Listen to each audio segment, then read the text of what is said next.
ஒரு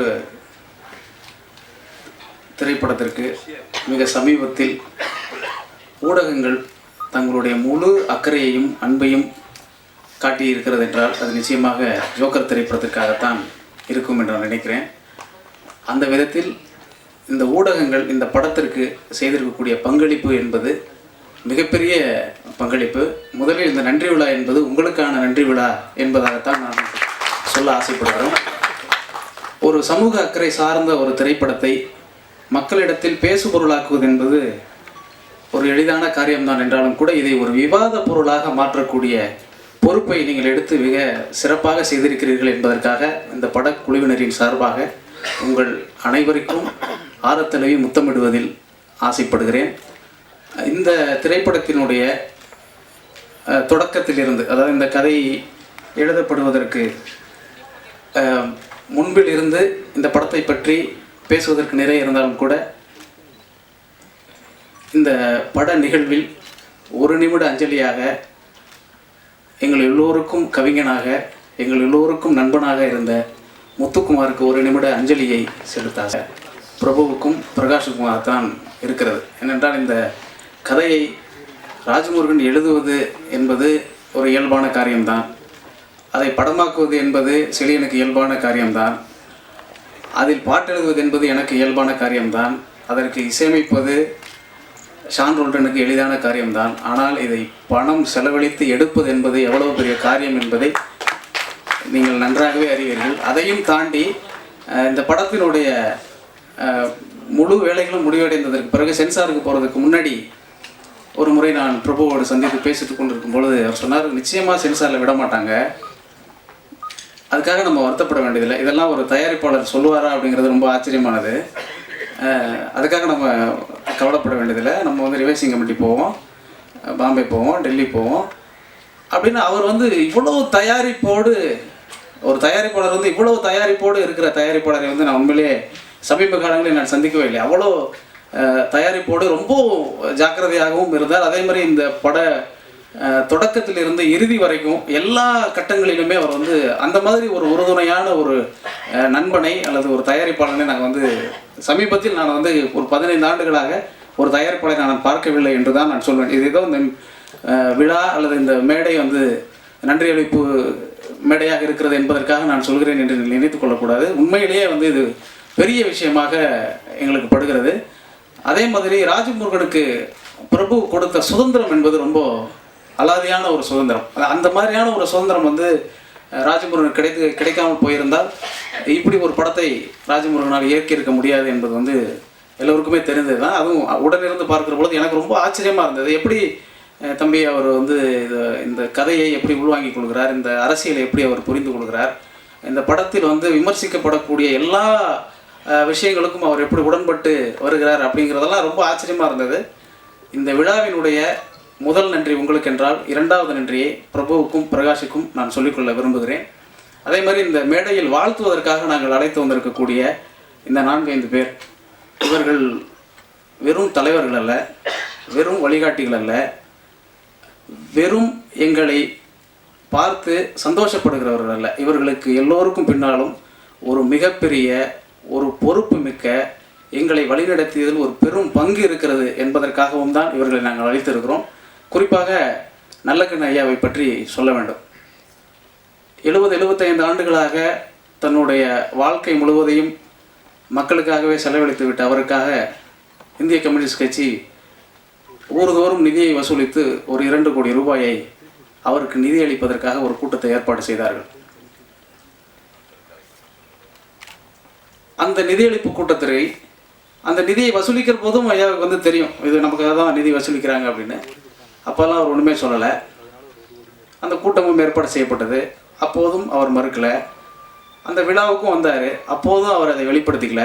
அந்த மேடையில் வசூல் பண்ணிய தொகை இவ்வளவு ரூபாய் என்று சொல்லி அந்த 2 கோடி ரூபாய் அவர்கிட்ட கொடுத்த போது, இத்தனை வயதுக்கு மேல் வசூலித்த இந்த பணத்தை வைத்து நான் என்ன செய்ய போகிறேன், இந்த பணத்தை நான் கட்சிக்கே கொடுக்கிறேன் என்று கொடுத்து விட்டு வெறும் துண்டை உதறி தோளிலே போட்டுக்கொண்டு நடந்து போன அந்த நல்லக்கண்ணு ஐயாவை தவிர தமிழக அரசியலில் நாம் அடையாளமாக பார்ப்பதற்கு எவருமே இல்லை என்பதற்காகத்தான் அவரை அழைத்திருக்கிறோம். அதே மாதிரி அண்ணன் சிவகுமார் அவர்களை பற்றி சொன்னோம். அண்ணனுடைய நடிப்பு, அண்ணனுடைய ஆற்றல் அதெல்லாம் வந்து எல்லாருக்குமே தெரிந்தது தான். ஆனால் மிக சமீபத்தில் அவர் வந்து கையில் எடுத்து செய்துகிட்டு இருக்கக்கூடிய ஒரு பணி இருக்குல்ல, அது ரொம்ப முக்கியமான பணி. ஒரு சிடி என்கிட்ட கொடுத்தாரு ராமாயணத்தை பற்றி. சங்க இலக்கியங்களை படிச்சிருக்கிறேன், ராமாயணம் படிச்சிருக்கிறேன்.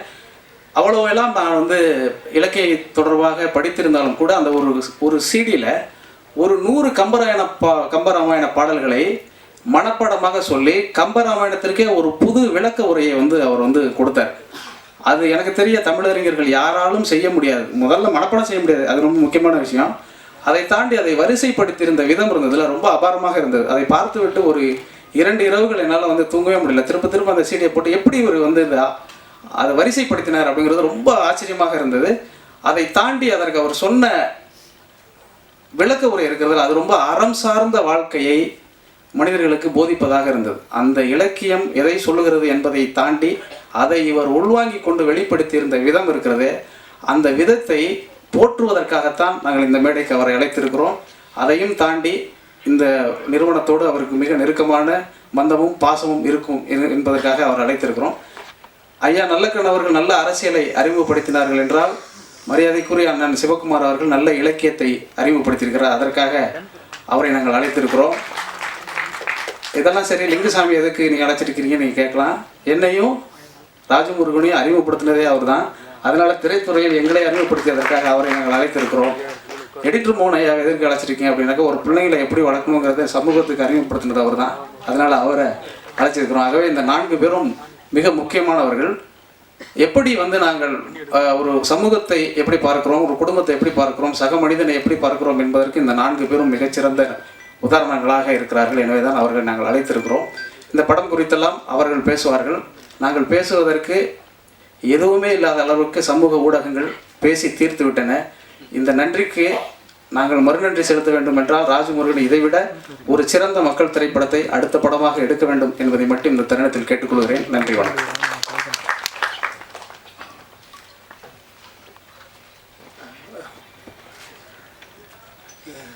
அரங்கிலே மேடையில் அமர்ந்திருக்கிற என் மரியாதைக்குரியவர்களே, முன்னால் அமர்ந்திருக்கிற தோழமை நெஞ்சங்களே,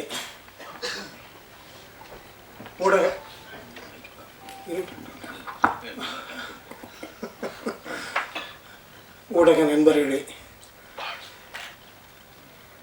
கவிஞர் யுகபாரதி சொன்னதை போல எல்லோரும் இந்த படத்தை பற்றி எல்லா விதமாகவும் பேசிய பின்பு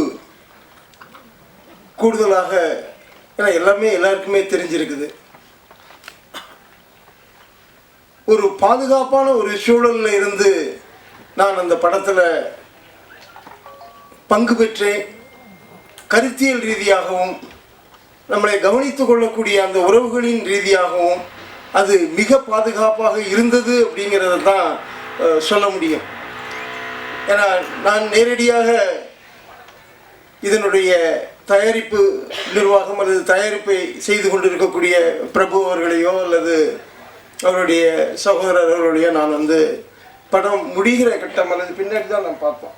அதுக்கு முன்னாடி யார் என்ன எதுவுமே எனக்கு வந்து தெரியாது. எனக்கு ராஜமுருகன் என்கிற ஒரு நபர் அவருடைய எழுத்துக்களை வாசித்திருக்கிற நிலையிலே அவர் மீது ஒரு மரியாதை வைத்திருக்கக்கூடிய ஒரு நபர் என்கிற நிலையிலே தான் நான் வந்து அந்த திரைப்பிரதியை வாசிக்க, அது நமக்கு மிகச் சரியான ஒரு பொருந்தி வரக்கூடிய ஒன்றாக இருக்கும் என்கிற நம்பிக்கையில் அவரோடு வந்து பயணித்தேன். அவருக்கு துணையாக நின்ற அத்தனை நல்ல உள்ளங்களும் எல்லாருமே தெரிந்தவர்களாக அல்லது தேவையானவர்களாக வந்து இருந்தாங்க. பின்னாடி தான் நான் வந்து அவரை வந்து பார்த்தேன். ஆனால் அவர் யுகபாரதி முதல்ல சொன்னது போல, பத்திரிகையாளர்கள் இவ்வளவு தூரம் அல்லது ஊடகக்காரர்கள் இவ்வளவு தூரம் இந்த படத்தை எடுத்து பேசுறது அப்படின்னா அதற்கு நிச்சயமாக அந்த தயாரிப்பு அவர்களுக்கு வந்து தான் நன்றி சொல்ல வேண்டியதாக இருக்கும். நான் வந்து ராஜமுருகன் என்பதை விடவும் கூட அல்லது யுகபாரதி என்பதை செழியன் இவர்களெல்லாம் விடவும் கூட இப்படியான ஒரு படத்தை இந்த நேரத்திலே கொடுப்பதற்கான ஒரு தைரியம் அல்லது துணிச்சல் ஒருவருக்கு வந்திருக்கிறது அப்படின்னா அது ரொம்ப முக்கியம். இது சந்திக்கக்கூடிய எந்த பிரச்சனைகளையும் எதிர்கொள்ளக்கூடிய நிலையிலே நான் வந்து தயாராக இருக்கிறேன் என்று சொல்றதுங்கிறது இருக்கு பாருங்க. இது ரொம்ப ஆச்சரியமான ஒன்றாக இருக்கிறது. அதாவது தமிழ் திரையுலகம் எப்படி வேறு ஒரு நிலையில் அது வந்து போய்கிட்டு இருக்குது அப்படிங்கிறது இருக்குது இல்லையா. இதை நான் தூரத்தில் இருக்கிறேன். நான் வந்து அடிப்படையில் என்னுடைய பணி வேறு, ஒரு நாடகக்காரனாக மட்டுமே நான் இருந்து செயல்பட்டு கொண்டிருந்த நிலையில் திரைப்பட உலகம் அப்படிங்கிறதுல இப்படி ஒரு மனிதர்கள் இருக்கிறார்கள் அப்படிங்கிறதுங்கிறது இருக்கு இல்லையா, அது ரொம்ப முக்கியமானதாக நான் நினைக்கிறேன். இன்றைக்கு எல்லாரும் பாராட்டுறாங்க, எல்லாரும் சொல்கிறாங்க. அந்த கடைசியில் பேசக்கூடிய அவர் செருப்பால் அடிச்சிடான்னார். இல்லை, ஏன்னா அவர் உரிமையோடு என்ன சொல்கிறார், நான் அந்த இதில் நான் வந்து சொல்கிறேன், இந்த விஷயத்தை சொல்வதற்கான ஒரு தனித்த துணிச்சல் வந்து சகோதரர் ராஜமுருகனுக்கு வந்து இருந்தது. அவர் என்ன பேசணும்னு நினைச்சாரோ அதை என் மூலமாக பேச வச்சது அப்படிங்கிறது இருக்கு இல்லையா. அப்போ ரெண்டு பேருடைய அலைவரிசைகளும் ஒன்றாக போய் அதை வெளியில் வந்து கொட்டுவதற்கான ஒரு இடமாக அந்த படம் வந்து அமைஞ்சு போச்சு. மொத்த சமூகத்தையும் எடுத்து கேட்கக்கூடிய, மொத்த சமூகத்துக்கும் அவர் வைக்கக்கூடிய ஒரு கேள்வியாக, ஏன்னா படம் முடிந்து வெளியில் வரும் பொழுது பெரும்பாலும் எல்லாரும் ஒரு வகையான ஒரு அமைதியோடு தான் அங்கே வந்து வர்றாங்க. வணக்கம். இந்த படத்தை இந்த அளவுக்கு ஒரு வெற்றிகரமாக மாற்றின ஊடக நண்பர்கள் மற்றும் என்னுடைய பிஆர்ஓக்கள், அப்புறம் சமூகத்தில், இலக்கியத்தில், அரசியலில் இருக்கிற எல்லா தலைவர்களும், எல்லா தோழர்களும் இந்த படத்தை பற்றி ஒரே மாதிரியான விமர்சனங்கள் தான் வந்தது. ஏன்னா எல்லா படங்களுக்கும் வந்து ஒரு மாதிரி மிக்ஸ்டாக இருக்குது, இப்படி இருக்குது, அப்படி இருக்குலாம் சொல்லுவாங்க. இந்த படம் நான் முதல் ஷோ பார்க்கும்போது சரி, ஒரு 4 நாள் தள்ளி படம் பார்க்கும்போது சரி, எப்படி ரசித்தார்களோ அதே மாதிரியான ரசனை இருந்தது. சோஷியல் மீடியாலேயும் சரி, எல்லா மீடியாலேயுமே வந்து ரொம்ப பிரமாதமான ஒரு வரவேற்பை கொடுத்துட்டீங்க. அதுக்கு முதல் ரொம்ப நன்றி. ஃப்ரான்ஸில் வந்து நியூ வேவ் சினிமான்னு ஒரு இயக்கம் நீங்கள் கேள்விப்பட்டிருக்கலாம். அதாவது காகியது சினிமான்னு ஒரு சினிமா விமர்சன இதழ ஆரம்பிக்கிறாங்க. அப்போ ஒரு 4-5 டைரக்டர்ஸ் சேர்ந்து என்ன செய்கிறாங்க, நம்ம சினிமா வந்து வேறு மாதிரி ஏதாவது நம்ம பண்ணணும் அப்படிங்கும்போது 2 பேர் அணியாக பிரிகிறாங்க. என்ன செய்கிறாங்கன்னா, ஒரு 3 பேர் வந்து நீங்கள் சீரியஸாக படம் எடுங்க, நாங்கள் 3 பேர் வந்து கமர்ஷியலாக படம் எடுக்கிறோம், இதில் வர பணத்தை வச்சு உங்களுக்கு கொடுக்குறோம், நீங்கள் எடுங்க அப்படின்னு. இப்போ பிரபு சார், பிரகாஷ் இவங்க செஞ்சுருக்க வேலையை பார்க்கும்போது ரொம்ப முக்கியமான தமிழ் சினிமாவோட வரலாற்றில் ரொம்ப முக்கியமான ஒரு கட்டம்னு நான் நினைக்கிறேன். ஏன்னா ஒரு பக்கம் அவங்க கமர்ஷியலாக ஒரு படங்கள் எடுத்து, இன்னொரு பக்கம் இந்த மாதிரியான ஒரு படங்கள் வரணும் அப்படின்னு நினைக்கிறது வந்து அதுதான் ரொம்ப முக்கியமானதுன்னு நான் நினைக்கிறேன். ஏன்னா ஒரு குடும்பத்தில் வந்து ஒரு அப்பா, அம்மா, அண்ணங்கள்லாம் வந்து தன்னை அழிச்சிக்கிட்டு ஒரு தம்பியோ இல்லை ஒரு பொண்ணோ வளர்கிறதுக்கு எப்படி உதவுறாங்களோ, அதே மாதிரி ஒரு கமர்ஷியலாக ஒரு சினிமாவை நம்ம எடுக்க முடியும். அதில் வர்ற பணத்தை வச்சு, பொருளை வச்சு வேற ஒரு விதமான ஒரு படமும் நாங்கள் எடுத்து காட்ட முடியும் அப்படிங்கிற ஒரு விஷன் அவங்களுக்கு இருக்கிறதா நான் நினைக்கிறேன். அதுக்கு முதல்ல அது இன்னும் அவர்கள் இது மாதிரியான தொடர்ந்து படங்கள் பண்ணுவதன் மூலம் இது மாதிரியான ஒரு கிட்டத்தட்ட ஒரு மாற்று சினிமா மாதிரியான ஒரு வழியை அவங்க உருவாக்க முடியும். அப்போ எனக்கு ஒரு திருக்குறள் ஞாபகம் வருது, இதனால் இவன் முடிக்கும் என்றாய்ந்து அதனை அதன் கண் விடல் அப்படின்னு சொல்லுவாங்க. அதாவது இந்த வேலையை அவர் செஞ்சிருவார், இதை அவர்கிட்ட கொடுத்துருங்க அப்படிங்கிறது மாதிரி. இந்த படத்தை ராஜமுருகன் எடுத்துருவார், அவர்கிட்ட விட்டுடலாம்.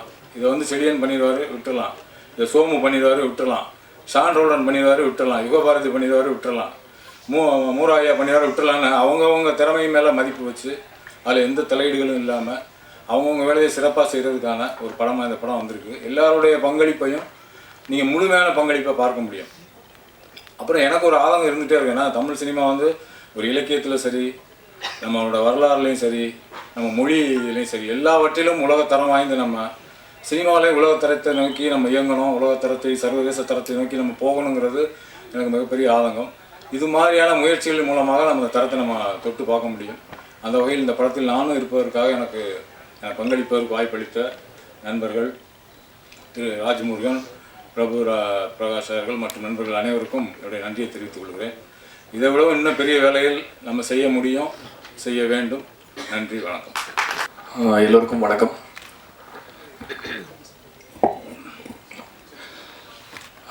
மீடியாவுக்கு முதல்ல என்னுடைய நன்றிகளை சொல்லிக்கிறேன். ஏன்னா டெய்லி நான் சோஷியல் மீடியா ஃபாலோ பண்ணுவேன். இந்த மாதிரி ஒரு சப்போர்ட் எனக்கு தெரிஞ்சு ஒரு 10 வருஷத்தில் எந்த படத்துக்குமே இல்லைன்னு நான் நினைக்கிறேன். அதனால் உங்களுக்கு முதற்கண் நன்றிகள். அண்ட் மேடையில் இருக்கிறவங்க எல்லாருமே ரொம்ப பெரியவங்க, நான் ரொம்ப சின்னவங்க ஆக்சுவலாக. ஸோ அவங்களோட மேடையில் உட்கார்றதே நான் ஒரு பெரிய பெருமையாக நினைக்கிறேன். அவங்களுக்கு வணக்கம். இந்த படத்துடைய வெற்றி வந்து அதோட சந்தோஷத்தை எப்படி சொல்கிறதுன்னு தெரியல எனக்கு வார்த்தைகளில். எல்லாரும் பேசுகிறத பார்த்தா உங்களுக்கே நீங்கள் யோகிச்சிருக்க முடியும். இந்த படம் எனக்கு வந்து இது வரைக்கும் நான் அனுபவிக்காத ஒரு விஷயத்த கொடுத்தது. ரிசர்ச் பண்ணி தெரிஞ்சு வச்சுக்கிறவர். ஸோ அது விஷயமா எது குறித்து பேசினாலும் அவருக்கு நல்ல எல்லாத்துலேயுமே டெப்த்து, ஒரு நல்ல நாலேஜ் அவருக்கு. So I'm really happy to be associated with him. And Yugabharathi sir, அவர் வந்து என்னோட ஆக்சுவலாக இருக்கிறதுலே க்ளோசஸ்ட் ஆகிட்டேன் நானும் அவரும் இந்த படத்தில். முன்னாடி விட இப்போது நான் ரொம்ப ரொம்ப நேசிக்கிற, ரொம்ப நான் மரியாதை வச்சிருக்கிற ஒரு மாபெரும் கலைஞர் அவர். ஸோ இந்த படம் நிறைய, ஸோ டு சம் அப், இந்த படம் எனக்கு நிறைய கொடுத்தது.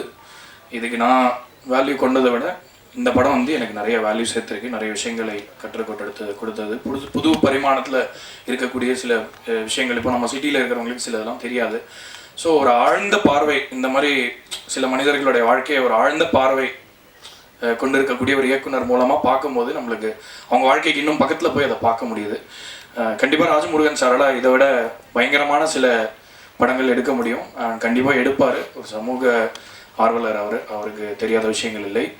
மேற்கொண்டு அவர் இந்த மாதிரி படங்களை இயக்கணும். அதில் நானும் ஒரு சின்ன அணிலா, ஒரு செங்கலையாவது எடுத்து வைக்கக்கூடிய அளவுக்கு எனக்கு அதில் ரோல் இருக்கணும்னு கேட்டுக்கொண்டு நன்றி. எல்லாருக்கும் வணக்கம். இது ஒன்றும் ப்ரொஃபஸர் கண்ணாடிலாம் இல்லை, சும்மா மூஞ்சியை மாற்றுறதுக்காக போட்டுக்கிறது தான். எப்படி சொல்கிறதுன்னு தெரியல, ரொம்ப சந்தோஷமாக இருக்கேன் நான். இந்த படம் ஆரம்பித்ததுலேருந்து மிஸ்டர் ராஜமுருகன் வந்து என்னை பார்த்ததுலேருந்து அந்த ஷூட்டிங் நடந்தது, நிறைய சுவாரஸ்யமான சம்பவங்கள், சில்லியன் சார் கூட ஒர்க் பண்ணது, எல்லாருமே ரொம்ப அவங்களுடைய டீம், ராஜமுருகன் சாருடைய டீமே வந்து ரொம்ப ஜோவியலான டீம். அவருடைய ரத்தினங்கள் எல்லாமே ரொம்ப அருமையான மனுஷன். அவரும் ரொம்ப எளிமையான அருமையான மனுஷன். இந்த வாய்ப்பு கிடைச்சோடனே நான் ரொம்ப பயந்தேன். 2-3 தடவை உறுதி கேட்டுக்கிட்டேன். அப்புறம் ஒர்க் பண்ண ஆரம்பித்து வேலைகள்லாம் நடந்தது. நிறைய சுவாரஸ்யமான சம்பவங்கள் ஷூட்டிங்கில் நடந்தது. முக்கியமாக நான் பகிர்ந்துக்க விரும்புகிறது வந்து இந்த படத்துக்கு ஒரு 3 வாரத்துக்கு மேலே ரிஹர்சல் நடந்தது. எல்லா நடிகர்களுடையும் ஆக்டர்ஸ் எல்லாருடையும், மூராயாவும் நானும் ஒரே அப்பார்ட்மெண்ட்டில் எடுத்து பக்கத்து ரூமில் தங்கியிருந்தோம். நிறையா பேசுவோம். இரவு நேரங்களில் ரிஹர்சல் முடிச்சுட்டு வந்து பேசுவோம். இயக்குனர் வந்து வெளியில் லொக்கேஷனுக்காக போயிட்டு நான் 9:30 மணிக்கு வந்துடுவேன்பாங்க. அந்த காலகட்டம் தெரியும்ல அவங்களுக்கு, சில சமயம் லேட் ஆகாமல் இருக்கும். ஸோ அந்த டயத்தில் நாங்கள் இப்படியே பார்த்துட்டே இருந்துட்டு, அவர் மூராயா அவர் வராட்டினா என்ன, நம்ம ரிஹர்சல் பண்ணலாமே அப்படின்னு சொல்லிட்டு நாங்கள் 2 பேரும் ரிஹர்சல் பண்ண ஆரம்பிச்சிருவோம். ஸோ அது மாதிரி பண்ணினதுனால, நாடக பேக்ரவுண்ட்லேருந்து வந்ததுனால எனக்கு அது ரொம்ப பெரிய உதவியாக இருந்தது. ஏன்னா ஷூட்டிங் ஸ்பாட்டில் போனோன்னே யாருக்கு என்ன செய்யணுங்கிறது ஆக்டர்ஸ் எல்லாருக்குமே தெரிஞ்சுது. அந்த படத்தில் நடித்த இதர கேரக்டர்ஸ் எல்லாருமே தருமபுரி சுற்றி வட்டாரத்தில் ஆடிஷன் பண்ணி எடுத்தது. அவங்களாம் செலக்ட் பண்ணப்பட்டாங்க. அவங்க எல்லாருமே கேமராவுக்கே புதுசு. ஒரு அம்மா வந்து அந்த கேமராலேருந்து இவங்க மூஞ்சிக்கு அந்த டேப்பு லெங்க்த்தை அளக்கிறதுக்காக சர்ன்னு வந்தோடனே ஐயோ என்னமோ வருது அப்படிங்கிறாங்க. பார்த்து சொல்லுங்க. அந்த அம்மா அந்த அளவுக்கு கேமரா அந்த அனுபவம் இல்லாதவங்க, அவங்களோடலாம் ரிஹர்சல் பண்ணி இது ஒரு பெரிய விஷயமாகவே நடந்திருக்குது. அவரோட நான் நிறைய ராஜமுருகன் அவர்களோட பேசிகிட்டே இருப்பேன். இது கேரக்டர் எப்படி இருக்கலாம், என்ன இருக்கலாம், இதுக்கு என்ன பேக்ராப் ஒர்க் பண்ணுறது, இது எல்லாமே நடந்திருக்குது. எல்லா கேரக்டர்ஸும் அவங்களுடைய பங்குகளை சிறப்பாக செஞ்சுருக்காங்க. குறிப்பாக சொல்லணும்னா ஜோக்கர்னுடைய மணிமகுடத்தில் 2 மாணிக்கங்கள் மாதிரி ரம்யா பாண்டியனும் காயத்ரி கிருஷ்ணாவும் பண்ணியிருக்காங்க. 3வது மாணிக்கம் அவர் தான் செகண்ட் ஹீரோ, மூராயா. நிஜமாலுமே அவர் வந்து செகண்ட் ஹீரோ. அவர் வந்து அந்த ஜெயகாந்தன் லுக்கு போட்டோன்னே எங்களுக்கெல்லாம் ஒரே பெரிய மகிழ்ச்சி, ஆஹா அப்படின்னு. இந்த ரிஹர்சல் கொடுத்து இந்த மாதிரி டைம் கொடுத்து செஞ்சதுக்காக நான் ரொம்ப பெரிய நன்றி தெரிவிச்சுக்கிறேன். அப்புறம் ப்ரொடியூசர்ஸ், அவங்க வந்து ஃபுல் லிபரேஷன்ஸ். நான் அவரை பார்க்கவே இல்லை, 2 தடவை தான் பார்த்தேன் ஷூட்டிங் ஸ்பாட்டில். இப்போ ஐயா சிவமோகன் ஐயா சொன்ன மாதிரி ஹீரோன்னு சொல்லுங்க அப்படின்னா சத்தியமாக யாரும் சொல்ல மாட்டாங்கன்னு. ஏன்னா இது நடந்தது. நான் உட்காந்துருப்பேன் ஷூட்டிங் ஸ்பாட்டில், எனக்கு ஷார்ட் இல்லைட்டுனா அங்கே கிராமத்தில் வேடிக்கை பார்க்க வந்தவங்க வந்து அவர் தான் டைரக்டரா சார், அவங்க ஹீரோயின் போல இருக்கு, ஆமாம், இவர் வேற என்ன கேள்வி கேட்பாரு, அப்படியே பார்த்துட்டே இருப்பேன். சரி நீங்கள் யாருன்னு கேட்பாரோ அப்படியே பார்த்துட்டே இருந்தோன்னே ஹீரோ வரலையா சார், அவங்களே முடிவு பண்ணிட்டாங்க. இது எனக்கு கொஞ்சம் காம்ப்ளிமெண்ட்டாக தான் இருக்குது. நான் அதை அப்படி தான் பார்க்குறேன், எதிர்மறையான காம்ப்ளிமெண்ட்டாக தான் பார்க்குறேன். அந்த அந்த படத்தில் நடித்த இதர நடிகர்கள் எல்லாருக்கும் நான் ரொம்ப நன்றி சொல்லிக்கிறேன். ஏன்னா ரொம்ப உயிர்ப்பு கொடுத்துருக்காங்க. சின்ன சின்ன விஷயங்களில் நிறைய பேர் அந்த ஒவ்வொரு கேரக்டர்ஸும், குறிப்பாக நிறைய சொல்லலாம், எல்லா கேரக்டர்ஸும் நல்லா நடிச்சிருக்காங்க. அதை நெறியாழ்கை செய்த ராஜமுருகன் சாருக்கு மறுபடியும் நன்றி சொல்லிக்கிறேன். இது எல்லாமே நடந்தது வந்து ஒரு சமையல் மாதிரி. இதெல்லாம் ஜோக்கர் வந்து எப்படி சமைக்கப்பட்டது தான். அடுத்த இடம் வந்து இந்த சமைச்சதை பரிமாறுறது வந்து ரொம்ப முக்கியமான விஷயம். ஏன்னா அதில் ஒரு சிறு தவறு நடந்தால் கூட அந்த சாப்பாடு ருசிக்காது. அந்த பரிமாறலை வந்து ஆரம்பித்தது, அந்த எப்படி விளம்பரப்படுத்துறது அப்படிங்கிறது எல்லாமே இந்த பிஆர்ஓஸ், ட்ரீம் வாரியர்ஸ்னுடைய ப்ரொடியூசர்ஸ் எல்லாருமே அதை நல்லா செஞ்சு ஒரு ஃபஸ்ட்டு ஸ்டெப் எடுத்துகிட்டு போன பின்னாடி அதை வந்து ஊடகவியல், நீங்கள் எல்லாருமே பத்திரிகையாளர்கள், ஊடக நண்பர்கள், சமூக வலைதளங்கள் இருக்கிறவங்க எல்லாருமே ஒரு பெரிய இடத்துக்குள்ளே கொண்டு போயிட்டீங்க. இது ஒரு நல்ல ஒரு பரிமாறலாம் மக்களுக்கு போய் சேர்ந்ததுனால அது அவங்க எல்லாருமே அதை ருசித்து தென் எனக்கு நிறைய கால்ஸ் பண்ணி எல்லாருக்குமே கால் பண்ணியிருப்பாங்க. அது வந்து எனக்கு ரொம்ப சந்தோஷத்தை கொடுத்தது. ஏன்னா நான் ரொம்ப பயம் வந்து எனக்கு எப்போதும் இருக்கும்.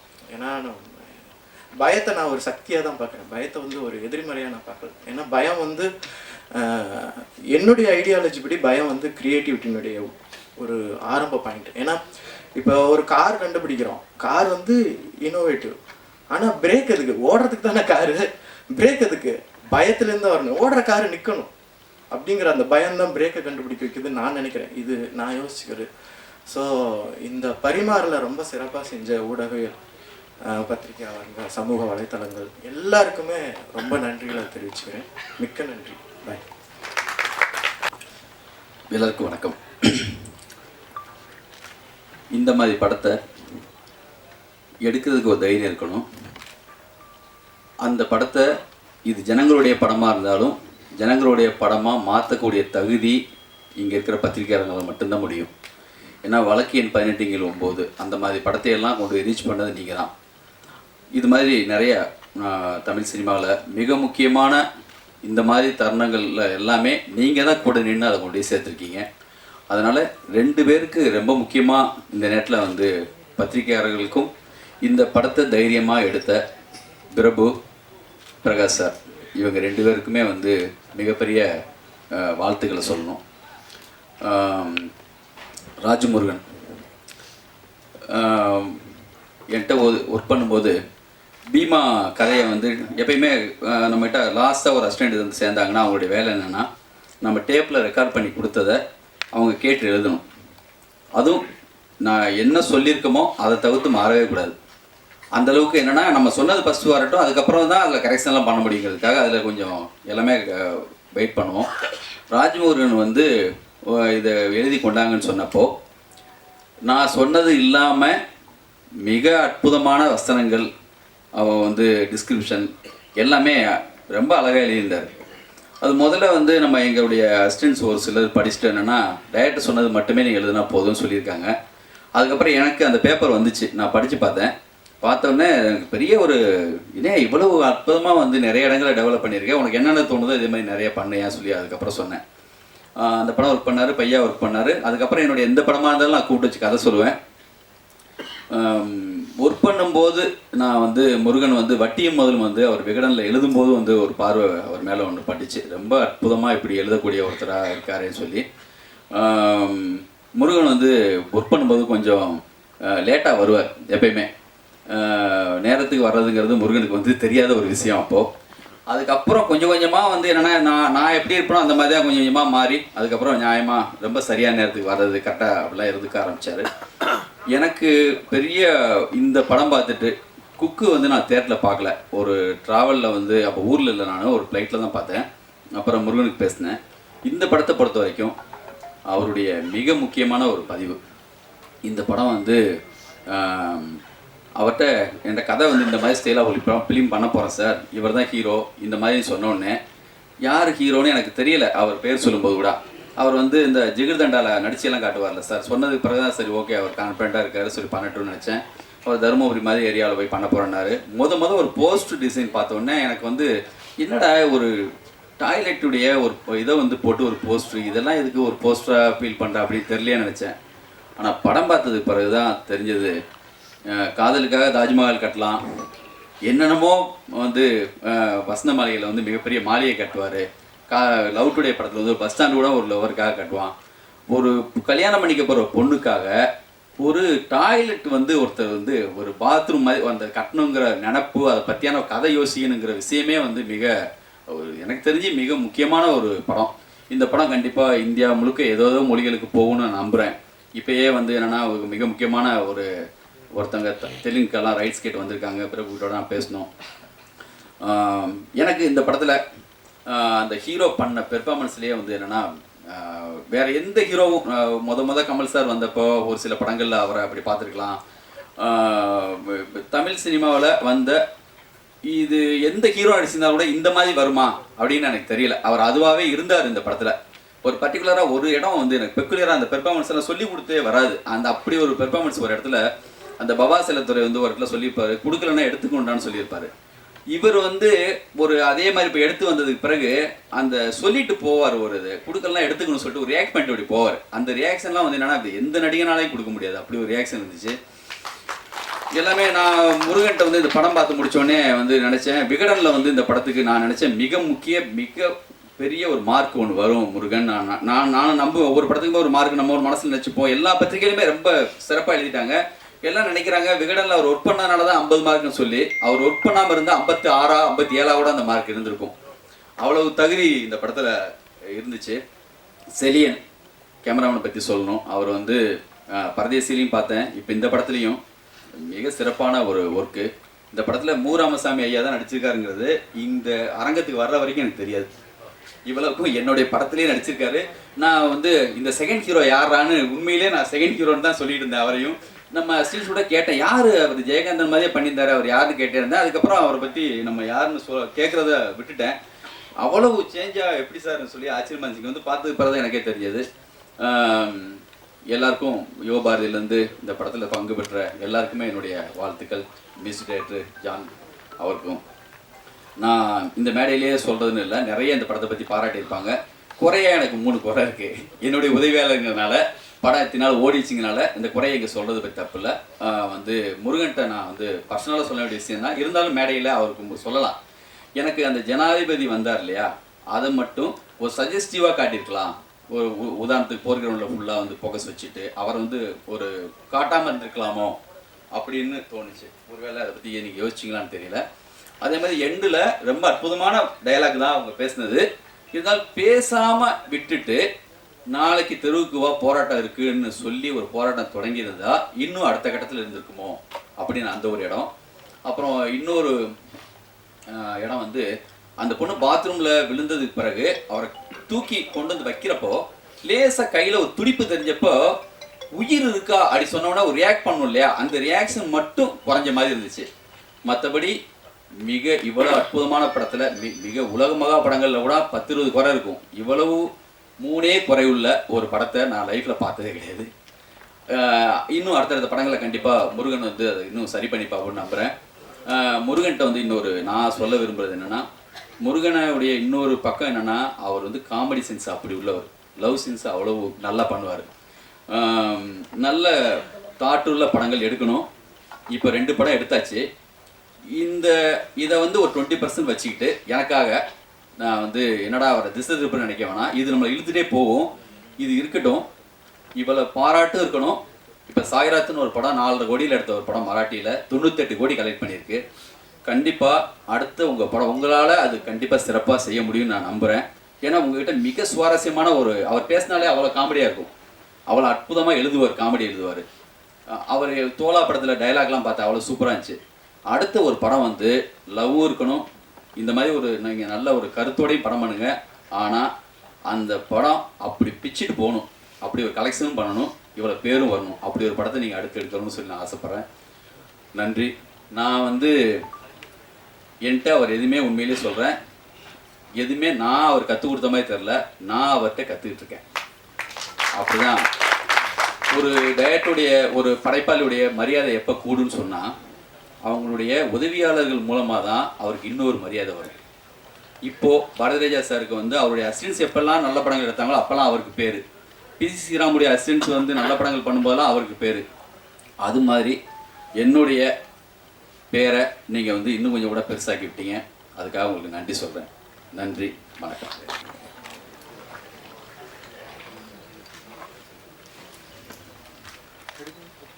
நல்லகண்ணு ஐயா உள்ளிட்ட மேடையில் அமர்ந்திருக்கின்ற நண்பர்களுக்கும்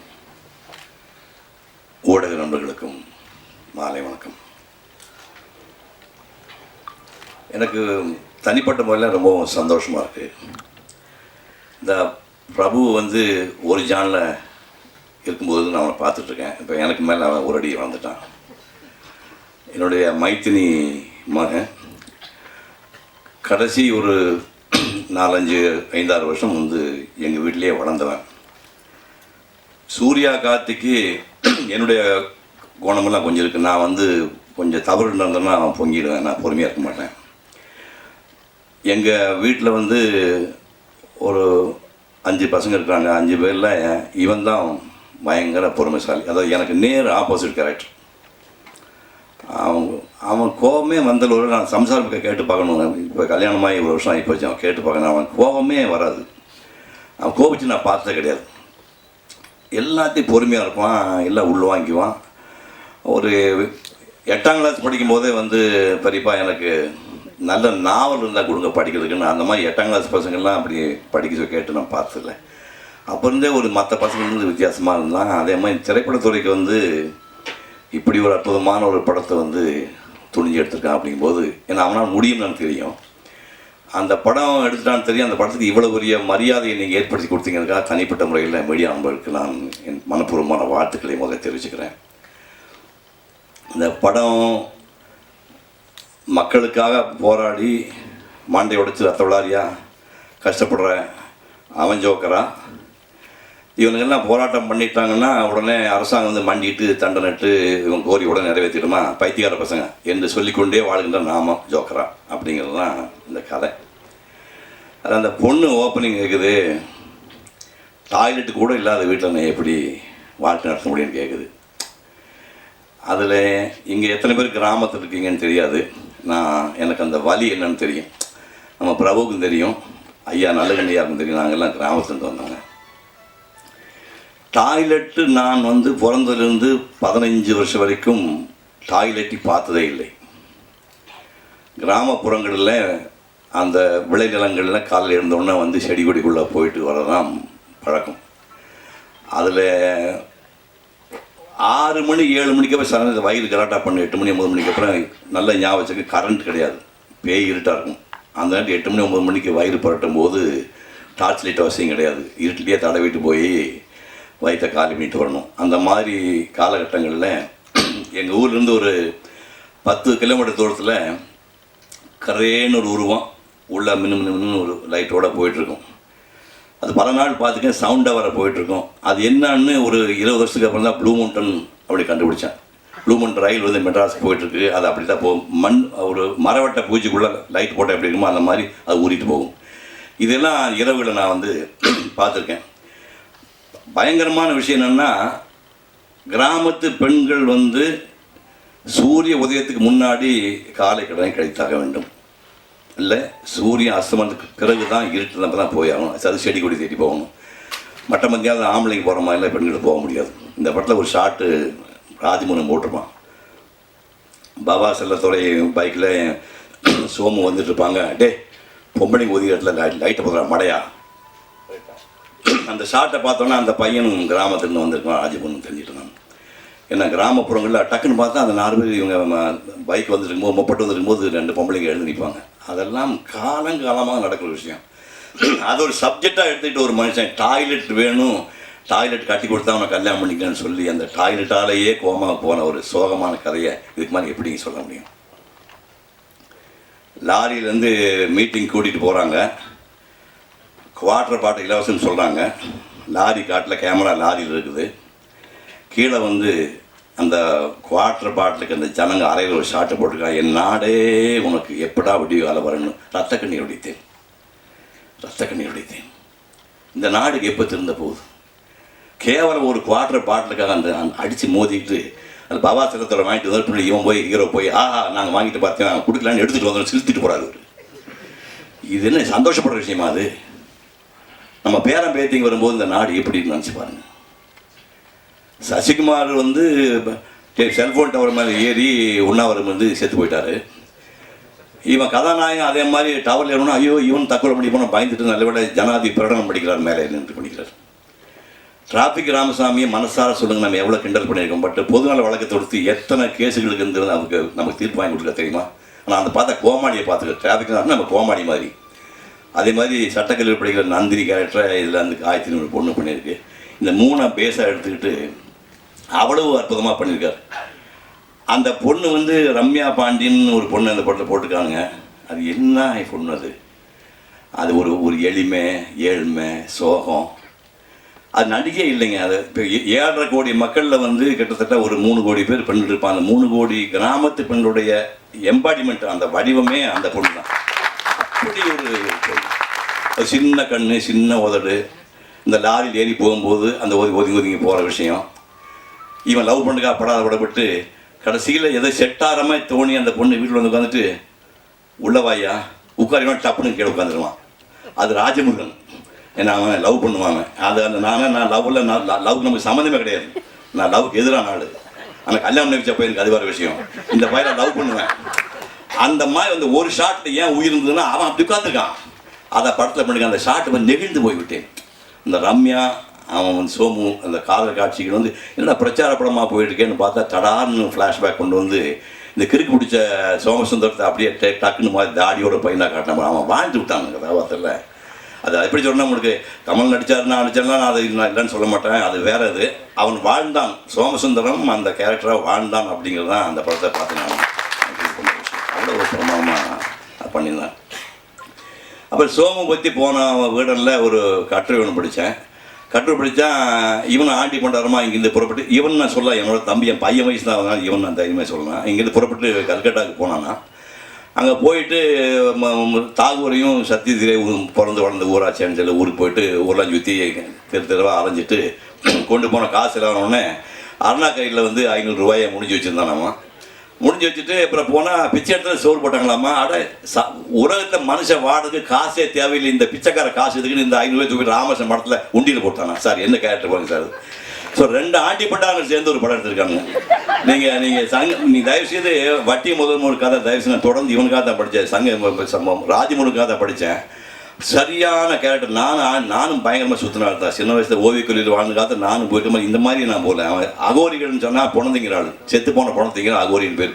பாலாவுக்கு பாலாவுக்கு இவன் அண்ணன், பாலாவுக்கு வயசில் அவன் அண்ணனாக்கலாம் அவன் அண்ணன்.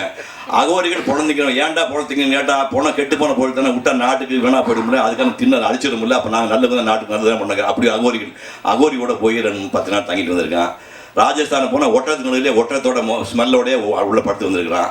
அப்போ கிராமப்புற மாதிரி சாமக்கோடங்கன்னு சொல்லிட்டு குடிகுடி படிச்சுட்டு போவாங்க. அவனோடய சேர்ந்து ராத்திரி பூரா சுற்றிட்டு போய் சுடுகாட்டில் போய் செத்து போனதுக்கப்புறம் அந்த போனதுக்கு எலும்பு எடுத்து அதை இதெல்லாம் சுவாசிக்கு என்ன கேரக்டர்னு தெரியல. இப்படி வந்து ராஜமுருகன் கிட்ட இருக்க அனுபவத்துக்கு அவன் 500 படம் எடுக்கலாம். தயவுசெய்து மகனே 500 எடுக்க வேண்டாம், ஒரு 50 படம் எடுறான். அவ்வளவு விஷயம் இருக்குது. ஏன்னா நம்ம யாருமே கற்பனை பண்ண முடியாது. இப்போ அந்த நிறைய வந்து எஸ் ராமகிருஷ்ணன் எழுதுறாரு, அவர் எழுதுறதுலாம் கொஞ்சம் இலக்கியமாக இருக்கும். ஊரை பார்க்குறாரு, நம்ம மக்களுடைய மேலோட்டம் பார்க்குறீங்க. வந்து அண்டர்கிரவுண்ட் உலகம், நிழல் உலகத்தை பார்க்கக்கூடிய ஒரு அற்புதமான மனுஷன். ராஜ்முருகன் பார்க்குற உலகம் யாருக்குமே தெரியாது. அப்படி ஒரு வித்தியாசமாக படம். அதே மாதிரி இன்னொரு நாடோடியை வச்சு பண்ணியிருக்கேன். 2 பேரும் அவ்வளோ சூப்பர் மேட்ச் ஆச்சு. இந்த படம் பார்க்கும்போது அவ்வளோ சந்தோஷமாக இருந்தது. 3 ராமசாமி அவர்கள் வந்து நான் பார்க்குறேன். ராமசாமி வி.கே. ராமசாமி அவர்கள் நாங்கள்லாம் அந்த காலத்தில் எப்படி நடித்தோன்னு. இந்த கேரக்டரில் எந்த நடிகர் நடிச்சிருந்தாலும் அந்த இம்பேக்ட் வராது. இது முதல்ல வந்து ராஜமுருகனுக்கு ஏன் நடிச்சு சொல்லணும்னா எந்த நடிகனுமே நடிச்சிக்கூடாது. தப்பி தவிர இப்போ ஒரு நடிகனை போட்டுருந்தா அந்த நடிகை மூஞ்சி தான் ஞாபகத்துக்கு வருமே தவிர இந்த கேரக்டர் வரவே வராது. கடைசியில் நான் சொன்னேன், ராமசாமியோட சொன்னேன், நான் வந்து கடைசியில் நீ சொன்ன பேசும்போது கன்னத்தை செவிட்டில் உட்காந்துருந்த ஆளுக்கு ஓகி 4 அறை கொடுத்த மாதிரி இருந்துச்சு. அந்த அறையும் வாங்கிட்டு நானும் காய்ச்சிட்டு வெளியே வந்தேன் அப்படின்னு சொன்னேன். அப்படி ஒரு அற்புதமான ஒரு படைப்பு இது. இதில் சினிமா எப்படி பார்க்குறேன்னா, தியாகராஜ பாகவர் 50 பாடல்கள் உள்ள படம் தியாகராஜ பாகவர் படம்னு சொல்லி விளம்பரம் வந்துச்சு. 50 பாடல்கள் நான் சொல்கிறது பவளக்குடியில் அப்படி தான் வந்த படம். இப்போ பாடலில் போர் அடிச்சு போனோடனே வசனங்கள் வழியாக இளங்கோவனுடைய கண்ணகி படத்து மூலையாக வந்து கண்ணகி வந்துச்சு. இப்போ பரிசையாக படங்கள் வர ஆரம்பிச்சு அறிஞர் அண்ணா எழுதினார். கலைஞர் வந்து மின்சாரம் பார்த்த மாதிரி வசனம் எழுதி அது வசனத்தோட படங்கள்லாம் போச்சு. அப்புறம் அப்படியே காலங்கள் போய் மனிதன் காலத்தில் வந்து மொத்த படத்துக்கு ஒரு பக்கம் தான் டயலாக் இருக்கும். மனிதன் அவர்கள் படத்தான்னா மொத்த படத்துக்கு ஏன்னா விஷுவல் வந்துடுச்சு, சினிமா வந்து விஷுவல் வந்துடுச்சு, அந்த மாதிரி இருந்துச்சு. காலங்கள் மாறிட்டே இருக்கும்.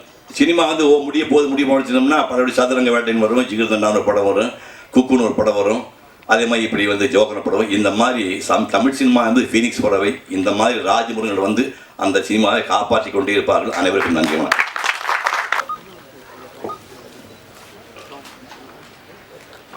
எல்லாருக்கும் வணக்கம். ஊடக நண்பர்கள் அனைவருக்கும் என்னுடைய மிகப்பெரிய நன்றி. மலையாளத்தில் ஜான் அப்ரஹாம் அவர் இயக்குன அம்மரியான் அப்படிங்கிற ஒரு படம் நீங்கள் பார்த்துருப்பீங்க. ஒரு காலகட்டத்தில் தான் நம்புகிற அரசியல் கனவுகள் உடைந்து போகும்போது அதை பின்தொடர்கிற ஒரு இளைஞன் என்னவாகிறான், அவனுடைய குடும்பம் என்னவாகுது அப்படிங்கிற பற்றின ஒரு படம். சமகாலத்தில் ஒரு இளைஞர்களுக்கான மிகப்பெரிய சவாலாக நான் நினைக்கிறது தான் நம்புகிற அரசியல், தான் நம்புகிற தலைமை உடைந்து போகிற ஒரு இடம்தான். அப்படி ஒரு அரசியலை பின்தொடர்ந்து போகும்போது ஒரு இடத்தில் அது நமக்கான அரசியல் இல்லை அல்லது அது வந்து வேறு விதமான ஊழல் வடிவம் பெறுகிறது அப்படிங்கும்போது அது நம்மளை டோட்டலாக நம்முடைய வாழ்க்கையே புரட்டி போடும். எனக்கெல்லாம் அப்படி தான் வந்துட்டு நான் நம்புகிற ஒரு அரசியல் தளத்தில் இயங்கும்போது அப்படியான நிறைய விஷயங்கள் வந்து வேறு வேறு வழிகளுக்கு கொண்டு போக என்னை அப்படியான விஷயங்கள் நடந்துச்சு. பட் அதை தாண்டி தொடர்ந்து நாம் நம்புகிற மக்களுக்கான அரசியலை கலை வடிவத்திலும் போராட்ட தளத்திலும் எடுத்து போக முடியும் அப்படிங்கிற நம்பிக்கையை உடையாமல் தொடர்ந்து பாதுகாத்து வரும் நல்ல கண்ணையாவுக்கு என்னுடைய முதல் நன்றி. அவரை தான் நம்பிக்கையின் உருவமாக நாங்கள் இன்று வரை வைத்திருக்கிறோம். அவர் இந்த மேடைக்கு வந்தது எங்களுக்கான மிகப்பெரிய பெருமை. அதே மாதிரி சிவகுமார் ஐயா மிக மிக முக்கியமான ஒரு ஆளுமை, மிகப்பெரிய கலைஞன், மிகப்பெரிய நடிகர், மிகப்பெரிய இன்றைக்கு வேறு தளங்களில் இயங்கி கொண்டிருக்கக்கூடியவர். ஆனால் அதற்கான எந்த ஒரு இதுவும் இல்லாமல் தொடர்ந்து என்னை போன்ற நிறைய இளைஞர்களை வழிநடத்துவதை தன் வாழ்வின் ஒரு பகுதியாக வைத்திருப்பவர். தொடர்ந்து நான் வெவ்வேறு காலகட்டங்களில் இருந்த போதெல்லாம் அவருடைய பேச்சுக்கள், அவர் நார்மலாக தொலைபேசியில் பேசினா ஒரு அரை மணி நேரம் 1 மணி நேரம் எனக்காக ஒதுக்கி பேசுவார். அது என்னுடைய வந்து நம்முடைய சினிமா வாழ்க்கையை தாண்டி பர்சனலாக எப்படி இருக்கணும் அப்படிங்கிற ஒரு மோட்டிவேஷனுக்குள்ளே தொடர்ந்து வந்து நம்மளை வந்து செலுத்திக்கிட்டே இருப்பார். அப்படியான மிகப்பெரிய அன்பை பிரியத்தை வழங்கக்கூடிய சிவகுமார் சார் இங்கே வந்திருக்கிறது மிக முக்கியமான ஒரு தருணம் நான் நினைக்கிறேன். எடிட்டர் மோகன் சார், அவருடைய அனுபவங்கள் எல்லாருக்குமே தெரியும். அவ்வளோ பெரிய எனக்கு அவரோட பெரிய பழக்கம் எதுவுமே இல்லை. இந்த படத்தை பார்த்துவிட்டு உடனடியாக கால் பண்ணி நேராக வந்து ஆஃபீஸ்க்கு வந்து அவருடைய அனுபவத்திற்கு அப்படியான விஷயங்கள் செய்யணும்னு அவசியம் இல்லை, எவ்வளோ பேர் செய்வாங்கன்னு தெரியாது, அப்படியான ஒரு மனசு இருக்குது இல்லையா, அப்படி நேரடியாக வந்து ஆஃபீஸ்க்கு வந்து மாலை போட்டு பாராட்டி ஒரு லெட்டர் கொடுத்துட்டு போனார். அவர் சொன்ன முக்கியமான விஷயம், இது வந்து வெவ்வேறு தளங்களில் இந்த படம் எப்படி இருக்குது அப்படிங்கிறத பற்றிலாம் எந்த கவலையுமே நீ படாத, நீ மாறவே மாறாத, நிறைய அப்படியும் வரும் உனக்கு, அப்படியான விஷயங்களும் வரும், ஆனால் அதை பண்ணவே பண்ணாத, நீயா இரு அப்படின்னு சொல்லி சொன்னார். ஸோ அவர் இங்கே வந்திருக்கிறதுக்கு நன்றி. லிங்குசாமி சார், அவர் வந்து என்கிட்டேருந்து அவர் ஒன்றும் கற்றுக்கல அப்படின்னு சொன்னார். இல்லை, உண்மையிலேயே அவரிடமிருந்து நான் நிறைய விஷயங்களை கற்றுக்கிட்டேன். நான் வந்து ஒரு இயக்குனர் ஆவதற்கு டெக்னிக்கல் டீட்டெயில்ஸ் மட்டும் தேவையில்லைன்னு நான் நினைக்கிறேன். அது மட்டும் ஒருத்தவனை உருவாக்காதுன்னு நினைக்கிறேன். அதை சார்ந்து அதை தாண்டி அவன் வாழ்க்கை பற்றின புரிதல்கள், மனிதர்களை பற்றின புரிதல் வந்து ஒரு இயக்குனருக்கு முக்கியமாக இருக்கணும்னு நினைக்கிறேன். ஒரு மனிதர்களை ஹேண்டில் பண்ணுறது தான் ஒரு இயக்குனருடைய மிக முக்கியமான வேலை அப்படின்னு நினைக்கிறேன். அதை வந்து எனக்கு கற்றுக் கொடுத்தது அவர் தான். ஸோ அப்படி அவருக்கு வந்து அவர் எனக்கும் அவருக்குமான இந்த விஷயத்தில் வந்து நன்றிங்கிற வார்த்தைகள் எல்லாம் இல்லை. அப்புறம் இங்கு வந்திருக்கக்கூடிய மற்ற என்னுடைய இந்த படத்தில் பணியாற்றிய தோழர்கள், இந்த படத்தில் பங்கு பெற்ற செல்லியன் சார், ஷான் ரோல்டன், எல்லாருக்கும் வந்து இந்த நேரத்தில் நான் ஏற்கனவே நிறையா பேசியிருக்கேன். இந்த நேரத்தில் வந்து இந்த படத்தை உருவாக்குவதற்கான விஷயங்களை செய்த அவர்களுக்கு என்னுடைய நன்றி. சோமுவுக்கு, மூராயாவுக்கு, இதில் பங்கு பெற்ற அத்தனை பேருக்கும். அப்புறம் வந்து இந்த படத்துடைய ஸ்கிரிப்டில் வேலை பார்த்த எல்லாருக்கும், என்னுடைய உதவி இயக்குநர்கள் அத்தனை பேருக்கும், முருகேஷ் பாபு சார் ரைட்டர், அவருக்கும் உங்களுக்கு தெரியும், அவர் ஒரு பத்திரிக்கையாளர் தான். அவர் வந்து இந்த ஸ்கிரிப்ட் லெவல்லையும் வசனத்துலேயும் உதவி இருக்கார். பட் ரொம்ப நெருக்கமாக இருந்தால் அவருடைய பேரை நம்ம மறந்துடுவோம் இல்லையா? அப்படி அவரை பற்றி நான் இது வரைக்கும் சொன்னதில்லை. பட் இந்த நேரத்தை அதை நான் பயன்படுத்திக்கிறேன். முருகேஷ் பாபு சாருடைய பங்கு இதில் ரொம்ப முக்கியமாக இருந்தது. அவருக்கு என்னுடைய நன்றி.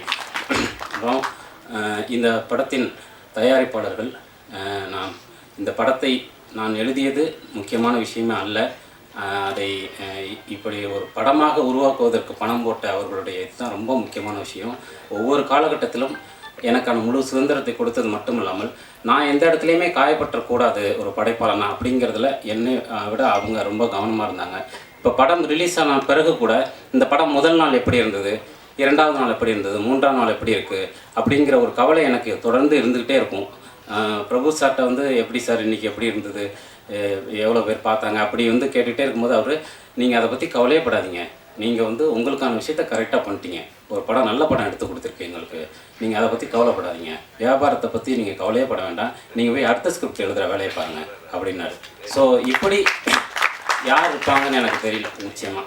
ஸோ அப்படியான ஒரு கம்ஃபர்ட் இதை வந்து எனக்கு கொடுத்த பிரபு சார், பிரகாஷ் சார், அவங்களுக்கு வந்து மிக முக்கியமாக அவங்களால தான் இந்த படம் உருவானது. அவங்களுக்கு நன்றி.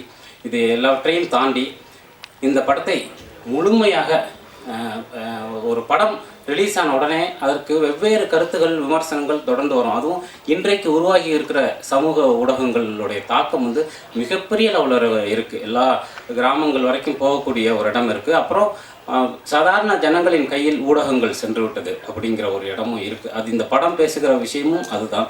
அப்படி வெவ்வேறு கருத்துக்கள் வந்து ஒரு படத்தை பற்றி வர்றதுங்கிறது சமீப காலமாக கடந்த 5 வருடங்களில் அது வந்து ஒரு படத்தின் விமர்சன போக்குலையும் வியாபார போக்குலையும் ஒரு மாற்றத்தை உருவாக்குகிற ஒரு பங்கை வகிக்குது. அப்படி இந்த படத்திற்கு எந்த மாதிரியான விமர்சனங்கள் வரும் அப்படின்னு எனக்கு இந்த படம் எடுத்த பிறகு அப்படியான ஒரு விஷயம் வந்து பொதுவாக அப்படி பெரிய எதிர்பார்ப்புகள் எனக்கு எப்போவுமே இருக்கிறதில்ல. ஒரு படைப்போ எழுத்தோ அது வந்து நம்ம எழுதுகிறோம், அதன் பிறகு அது மக்கள்கிட்ட போயிடுது, அவங்க அதை எப்படி எடுத்துக்கிறாங்க அப்படிங்கிறது அவங்களுடைய விஷயம் அப்படிங்கிறது தான். பட் இந்த படம் பேசக்கூடிய விஷயம் இருக்கு இல்லையா, அது வந்து எனக்கு கான்டெம்பரரியாக இந்த படம் பேசக்கூடிய இது வந்து ஒரு அரசியலின் அடுத்த கட்டத்தை மக்கள் முன்னாடி வைக்கக்கூடிய ஒரு படைப்பாக தான் நான் பார்க்குறேன். அதனால தான் படத்தில் அங்கங்கே திரைமொழியை தாண்டியும் சில விஷயங்கள் செய்ததற்கான காரணம் அதுதான்.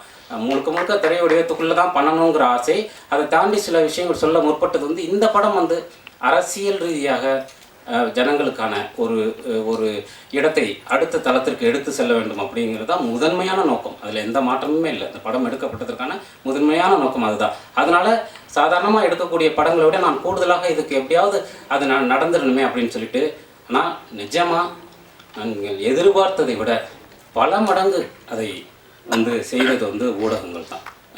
அதுக்கு வந்து எப்படி நன்றி சொல்வது என்றே தெரியவில்லை. எல்லோரும் வந்து ஒருமித்த ஒரு குரலில் வந்து இந்த படத்தில் இருக்கக்கூடிய வேறு விதமான குறைகளை எல்லாம் அது நான் பகிர்ந்து கொண்டதற்கும் அது நான் நிச்சயமாக அதையெல்லாம் ஏற்றுக்கிறேன். அதில் எனக்கு எந்த மாற்றமும் இல்லை. அதை தாண்டி இந்த படத்தின் ஒட்டுமொத்தமாக இந்த படத்தின் சொல்லக்கூடிய விஷயங்களை, ஜனங்களுக்கான விஷயத்தை இந்த படம் ஏற்படுத்தக்கூடிய ஒரு புது தளத்தை முழுக்க அடுத்த கட்டத்திற்கு நகர்த்தி சென்றது வந்து நீங்கள் தான்.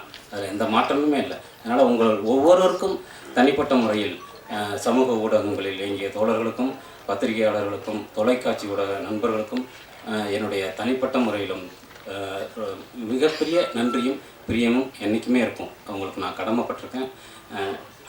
அடுத்தடுத்து சினிமா என்ற கலை வடிவத்தை இன்னும் அதிகமாக லிங்குசாமி சார் சொன்னது மாதிரி நிச்சயமாக இன்னும் அதிகமான மக்களை சென்றடைவதற்கான அத்தனை விஷயங்களும் எனக்கு உண்டான என்னுடைய இயல்பை மீறாமல் என்னுடைய இடத்திலிருந்து அடுத்த தளத்திற்கு அதிகமாக எடுத்து செல்வதற்கான நம்பிக்கையை நீங்கள் கொடுத்திருக்கிறீர்கள். நிச்சயமாக அதை செய்வேன். நன்றி, வணக்கம்.